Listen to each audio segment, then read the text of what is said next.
ఆంధ్రప్రదేశ్ కూటమి సర్కార్లో యూటర్న్ రాజకీయాలు ఎక్కువవుతున్నాయా?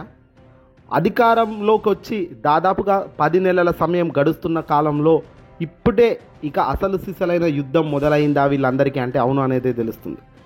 తాజాగా ఓవైపున ఎన్డీఏ సర్కార్ వైపు వ్యతిరేక గాలులు వీస్తున్న తరుణంలో అదే గాలుల వైపు కూడా కూటమిలో ఉన్న కొన్ని పార్టీలకు సంబంధించిన అధినేతలు ఆయా సంబంధించి ఎన్డీఏకి వ్యతిరేకంగా కూడా అడుగులు వేస్తున్నాయా తెర వెనకాల అంటే ఖచ్చితంగా తెర ముందే అవన్నీ కూడా అమలు చేస్తున్నారు.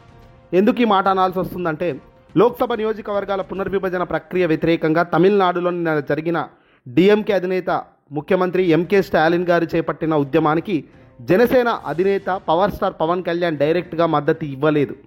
కానీ తాను స్వయంగా మద్దతు ఇవ్వకపోయినప్పటికీ ఈ భేటీకి పార్టీ తరపు నుంచి ఓ ఎంపీని సైతం అక్కడికి పంపించారా అనే ప్రశ్నలకు అవును అనే సమాధానం ఇక్కడ బీజం పడుతుంది. 2026 నాటికి జనాభా ప్రతిపాదికన లోక్సభ నియోజకవర్గాలను పునర్విభజించాలి అంటూ కేంద్ర ప్రభుత్వం నిర్ణయించిన విషయం మనందరికీ తెలిసిందే. ఉత్తరాదిలో పోల్చుకుంటే దక్షిణాది రాష్ట్రాల్లో జనాభా సంఖ్య తక్కువగా ఉండటం వల్ల ఆశించిన స్థాయిలో సీట్లు భారీగా పెరగవని ఇక్కడి ప్రభుత్వాలు భావిస్తున్నాయి.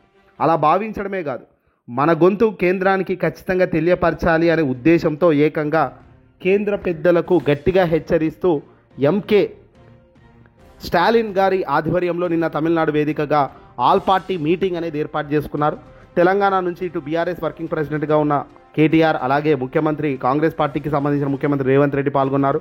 చాలామంది ముఖ్యమంత్రులు, మంత్రులు, ఎంపీలు, ఎమ్మెల్యేలు చాలామంది పాల్గొన్నారు. ఆంధ్రప్రదేశ్ నుంచి కూటమిలో అధికారంలో ఉన్నారు ఎన్డీఏ సర్కార్కు మద్దతుగా జనసేన పార్టీ, టీడీపీ పార్టీ ఉంది. ఈ రెండు పార్టీలకు ఆహ్వానం పంపలేదని తెలుస్తుంది.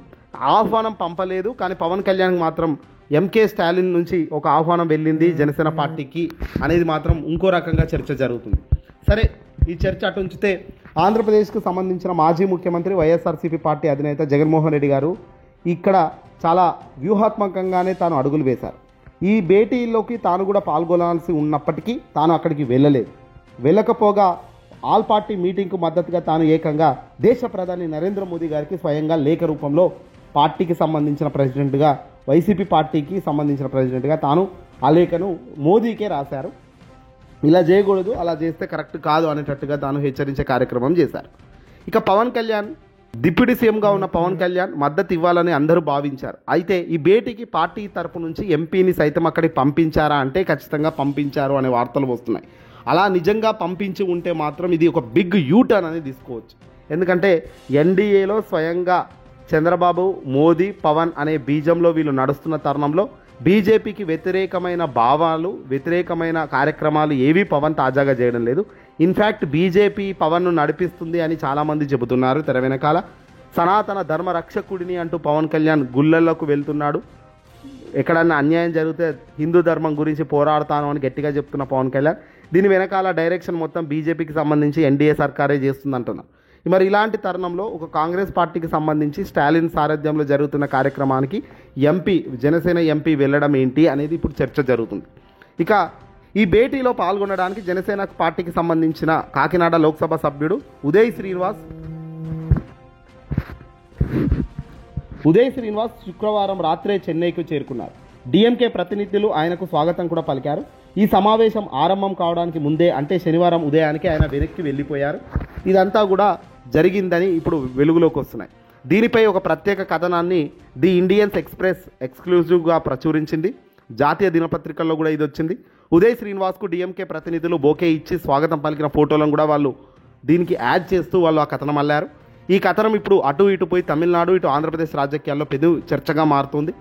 ఢిల్లీ నుంచి శుక్రవారం రాత్రి 8:30 సమయంలో ఉదయ్ శ్రీనివాస్ చెన్నై విమానాశ్రయానికి చేరుకోగా డిఎంకే ఎంపీలు ఆయన్ను బొకే ఇచ్చి స్వాగతం పలికారు. బస ఏర్పాట్లు చేసి ఐటీసీ గ్రాండ్ హోటల్కు ఆయన్ను తీసుకెళ్లారు. జనసేన ప్రతినిధిగా ఉదయ్ శ్రీనివాస్ హాజరు కావడంతో ఆయన కోసం డీలిమిటేషన్ సమావేశంలో సీటును సైతం రిజర్వ్ కూడా చేశారు.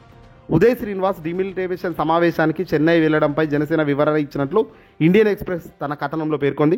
తమ పార్టీ ప్రతినిధులు ఎవరు కూడా హాజరు కావట్లేదని తెలియజేయడానికి ఉదయ్ శ్రీనివాస్ చెన్నైకి వెళ్లారంటూ వాళ్ళు చెప్పుకొస్తున్నారు. కానీ ఇది వాస్తవం అనేది ఒక సందిగ్ధంలో ఉంది. వాస్తవ పరిస్థితి మాత్రం దీనికి భిన్నంగా ఉంది. డీలిమిటేషన్ సమావేశం ఏర్పాటైన వేళ ఉదయ్ శ్రీనివాస్ చెన్నైలో ఉండటం బీజేపీ అధిష్టానం కంట్లో పడిందని, అందుకే ఆయనను వెంటనే వెనక్కు పిలిపించుకోవాల్సిందేగా జనసేన పార్టీ అగ్రనాయకత్వానికి హుకుం జారీ చేసిందని, బీజేపీ జారీ చేసిన హుకుంకు వెంటనే ఇండియన్ ఎక్స్ప్రెస్ కథనంలో ఇలా తెలియపరిచారు. దీంతో ఒక ఫోన్ రావడం, హుటాహుటిన ఫోన్ రావడంతో ఇదంతా వెనక్కి వెళ్ళారాయన, అందుకే ఆయన పాల్గొనలేదు అంటున్నారు. బీజేపీ హైకమాండ్ ఆదేశాల మేరకు పవన్ కళ్యాణ్ హుటాహుటిన ఉదయ్ శ్రీనివాస్కు ఫోన్ చేశారని, వెంటనే వెనక్కి రావాలంటూ ఆదేశించారని, అదే సమయంలో ఆయన స్వయంగా స్టాలిన్తో ఫోన్లో మాట్లాడారని, హఠాత్తుగా వెనక్కి రావడానికి గల కారణాలను తాను తర్వాత వివరిస్తానని చెప్పి డీఎంకే వర్గాలకు పవన్ కళ్యాణ్ వెల్లడించినట్లుగా జాతీయ దినపత్రికలో పేర్కొన్నారు. భారతీయ జనతా పార్టీ సారథ్యంలో కేంద్రంలో అధికారంలో ఉన్న ఎన్డీఏ, ఆంధ్రప్రదేశ్లో తెలుగుదేశం పార్టీ కూటమిలో కీలక భాగస్వామిగా కొనసాగుతున్న జనసేన. ఈ పరిస్థితుల్లో బీజేపీ ఎన్డీఏకు వ్యతిరేకంగా డీఎంకే చేపట్టిన ఉద్యమానికి జనసేన పార్టీకి సంబంధించిన ఎంపీ హాజరు కావడాన్ని, చెన్నైకు చేరుకోవడం, స్వాగతం పలకడం, ఇదంతా కూడా ఇప్పుడు బీజేపీ చాలా సీరియస్గానే దృష్టి పెట్టింది. ఎందుకంటే ఏదో మర్మం లేకపోతే ఇంత జరిగి ఉండదు కదా అనే చర్చ జరుగుతుంది. ఈ వ్యవహారం మొత్తం మీద డీఎంకే అధికారికంగా స్పందించలేదు, కానీ ఆ పార్టీకి చెందిన ఓ సీనియర్ నాయకుడు మాత్రం మాట్లాడారు. జనసేన ఎంపీ చెన్నైకు వచ్చారంటే అందులో ఏదో మర్మం ఉంటుందని చెప్పారు ఆయన. డీఎంకే నుంచి తమకు ఆహ్వానం అందిందంటూ జనసేన పార్టీ కూడా అధికారికంగా వెల్లడించిన విషయం తెలిసిందే. కూటములు వేరు కావడం వల్ల తాము దూరంగా ఉన్నామని కూడా పేర్కొంది. ఏదేమైనా పవన్ కళ్యాణ్కు అది నచ్చకపోయినప్పటికీ తాను వీళ్ళేమనుకుంటారో వాళ్ళేమనుకుంటారో అనే ఉద్దేశంలో తాను అడుగులు వెనక్కి వేస్తున్నారు.